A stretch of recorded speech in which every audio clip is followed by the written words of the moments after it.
So sometimes what you may want to do is you may want to translate out the messages that you receive. And for that, it's handy to have a web translator add-on. So to do that and add a web translator add-on, you need to go around onto the tools menu and then onto settings right here on Thunderbird, and then simply go around onto add-ons and themes. And over here, I'm simply going to go ahead and type in web translate. Let's say, for example, right here, web translate right here, just like this, and press enter.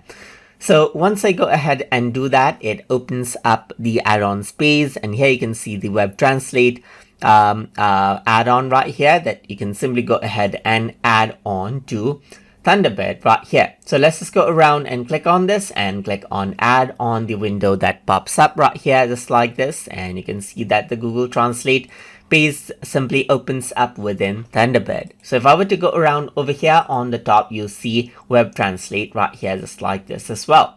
So now you can detect out language and translate it to any other language as you like. Let's say, for example, I'm just going to go around over here, and let's say, for example, copy out particular content. Let's say, for example, let me just copy out this content right here, and in web translate you can simply go ahead and go right here and then type in a particular language right here, and then choose the language that you want to the output in. So let's say, for example, I select Dutch, and you can see that immediately you get the translation right here, just like this.